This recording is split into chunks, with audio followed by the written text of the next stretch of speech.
नमस्कार, मैं हूं विशाल यादव। बंगाल चुनाव के बीच ज्ञानेश कुमार के इस्तीफे से देश में हड़कंप मच गया है। सबसे बड़ा सवाल, क्या राष्ट्रपति द्रौपदी मुर्मू ज्ञानेश कुमार का इस्तीफा लेने जा रही है? जो काम खुद ब खुद चुनाव आयोग नहीं कर पाया, जो काम प्रधानमंत्री नरेंद्र मोदी नहीं कर पाए, जो काम देश की न्यायपालिकाएं नहीं कर पाई, क्या वो काम राष्ट्रपति द्रौपदी मुर्मू कर पाएंगी? दोस्तों, सभी लोगों को मालूम है कि पूरा विपक्ष लामबंद है ज्ञानेश कुमार के इस्तीफे के लिए। यहां तक सड़क से लेकर संसद तक विपक्ष मांग कर रहा है कि ज्ञानेश कुमार अयोग्य हैं, ज्ञानेश कुमार मोदी शाह के नौकर हैं, ज्ञानेश कुमार मोदी शाह के लिए गुलामी करते हैं, ज्ञानेश कुमार निष्पक्ष चुनाव नहीं कराना जानते, ज्ञानेश कुमार दलाली कर रहे हैं मोदी शाह की, और ऐसे ज्ञानेश कुमार का इस्तीफा हो। यहां तक कि संसद में भी नोटिस दिया गया, संसद में बात नहीं बनी, सुप्रीम कोर्ट का दरवाजा खटखटाया गया, वहां बात नहीं बनी। लेकिन अब राष्ट्रपति द्रौपदी मुर्मू को चिट्ठी लिखी गई है और सबसे बड़ा सवाल यही है कि क्या राष्ट्रपति द्रौपदी मुर्मू अपनी पावर का इस्तेमाल करेंगी या फिर मोदी के लिए रबर स्टैंप ही बनी रहेंगी? क्या राष्ट्रपति द्रौपदी मुर्मू ज्ञानेश कुमार का इस्तीफा ले पाएंगी? दोस्तों, बहुत बड़ी खबर है। बंगाल का चुनाव चल रहा है। पहले चरण के चुनाव में जबरदस्त गुंडागर्दी देखने को मिली है, लोगों की मौतें हुई हैं, भगदड़ हुई है, केंद्रीय बल भी पीटे गए हैं और टीएमसी के कार्यकर्ता नेताओं को भी मारा पीटा गया है, भाजपा के नेताओं को भी दौड़ा दौड़ा कर मारा गया है। यानी कि जहां जिसकी संख्या ज्यादा थी उन लोगों ने उपद्रव किया है, मारपीट की है। इसलिए मांग किया जा रहा है कि चुनाव को रद्द कर दिया जाए। दूसरे चरण का चुनाव 29 अप्रैल को होगा और 29 अप्रैल के चुनाव के बीच ये खबर आ जाए कि ज्ञानेश कुमार के इस्तीफे के लिए एक बार फिर विपक्ष नोटिस दे रहा है। राज्यसभा में नोटिस दिया गया है, राज्यसभा में नोटिस एक्सेप्ट भी कर लिया गया है और राष्ट्रपति मुर्मू को चिट्ठी भी लिखी गई है। दोस्तों, बंगाल का परिणाम क्या होगा ये तो आने वाले दिनों में पता चलेगा। लेकिन ये खाली कुर्सियां जो आप लोग वीडियो में देख रहे हैं, ये खाली कुर्सियां बता रही हैं कि बंगाल का परिणाम क्या होगा।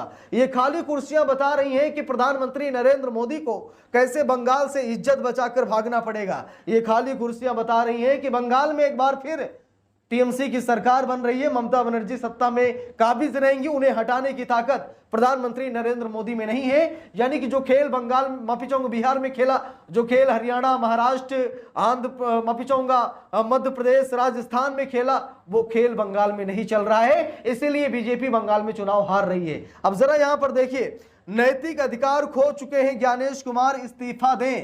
कांग्रेस ने कहा है कि ज्ञानेश कुमार नैतिक अधिकार खो चुके हैं, उनमें नैतिकता की कमी है, वो पक्षपाती हैं, वो भाजपा की दलाली करते हैं, भाजपा के लिए काम करते हैं, वो भाजपा के मेंबर हैं, इसीलिए नैतिकता खो चुके हैं, उन्हें इस्तीफा दे देना चाहिए। देखिए, लिखा भी है खबर में, विपक्ष ने क्या क्या आरोप लगाए हैं, जरा देखिए, लिखा भी है। कांग्रेस ने 22 अप्रैल 2026 को कहा कि ज्ञानेश कुमार ने पद पर रहने का नैतिक अधिकार खो दिया है। इससे पहले तृणमूल कांग्रेस यानी टीएमसी सहित 73 विपक्षी राज्यसभा सांसदों ने 24 अप्रैल 2026 को उनके खिलाफ महाभियोग का नोटिस दिया था। नोटिस खारिज भी कर दिया गया। लिखा है, विपक्षी दलों द्वारा लगाए गए पिछले प्रस्तावों पर लोकसभा और राज्यसभा के सभापति ने यह कहते हुए खारिज कर दिया था कि आरोप कदाचार है कि उच्च संवैधानिक सीमा को पूरा नहीं करते। अब यहां पर देखिए भाई, संसद वही भाषा बोलता है ना जो सरकार बोलती है। अब राज्यसभा और लोकसभा के अध्यक्ष कौन है? स्पीकर ओम बिरला है। स्पीकर ओम बिरला को किसने बचाया? मोदी ने बचाया था, नहीं तो आज स्पीकर ओम बिरला अध्यक्ष के पद से हट जाते। ठीक है, महाभियोग प्रस्ताव उनके खिलाफ भी लाया गया था, लेकिन मोदी ने उन्हें बचा लिया। तो बारी है कि दोस्ती अदा की जाए। इसीलिए लोकसभा स्पीकर ओम बिरला ने उस नोटिस को स्वीकार नहीं किया और यह कहते हुए नोटिस को खारिज कर दिया कि जो आरोप लगे हैं वो कदाचार है, यानी कि वो झूठे आरोप है। ये जो आरोप लगा है कि वो संवैधानिक संस्था का पालन नहीं कर रहे, ये गलत है, कदाचार है। इसीलिए क्या हुआ कि ओम बिरला ने भी उस नोटिस को स्वीकार नहीं किया, नोटिस को रद्द कर दिया। यही वजह है कि ज्ञानेश कुमार आज कुर्सी पर काबिज हैं। लेकिन अब सबकी निगाहें कहां? राष्ट्रपति द्रौपदी मुर्मू पर टिकी हैं। अब सभी की निगाहें ये देख रही हैं कि जो काम मोदी नहीं कर पाए, जो काम देश की न्यायपालिका नहीं कर पाई, जो काम दोनों सदन राज्यसभा और लोकसभा नहीं कर पाया, क्या वो काम राष्ट्रपति द्रौपदी मुर्मू कर पाएंगी?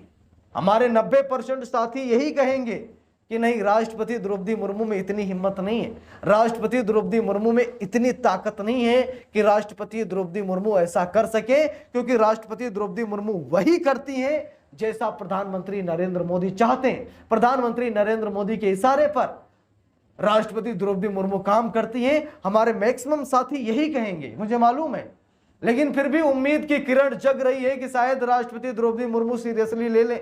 शायद उन्हें अपनी पद पावर का पता चल सके, उन्हें मालूम हो सके कि लोग हमें चिट्ठियां लिख रहे हैं, विपक्ष हमें चिट्ठी लिख रहा है, और राष्ट्रपति हम सिर्फ कानून बनाने के लिए नहीं है, हम सिर्फ मोदी के विधेयकों पर हस्ताक्षर करने के लिए नहीं है।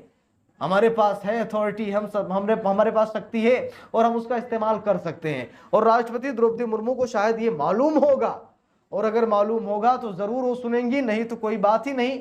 जब देश का सदन नहीं सुन रहा है, लोकतंत्र का मंदिर नहीं सुन रहा है, तो भाई हो सकता है कि राष्ट्रपति द्रौपदी मुर्मू भी ना सुने। लेकिन विपक्ष जो प्रोटोकॉल अपना रहा है वो सही प्रोटोकॉल है, लेकिन वो प्रोटोकॉल मोदी और शाह द्वारा चल रहा है, संचालित हो रहा है, इसीलिए कोई कार्रवाई नहीं हो रही। दोस्तों, मैं आप सभी लोगों से पूछना चाहता हूं, आप लोग क्या चाहते हैं, ज्ञानेश कुमार का इस्तीफा हो या फिर ना हो? क्योंकि जनता की अदालत का फैसला सर्वोच्च होता है।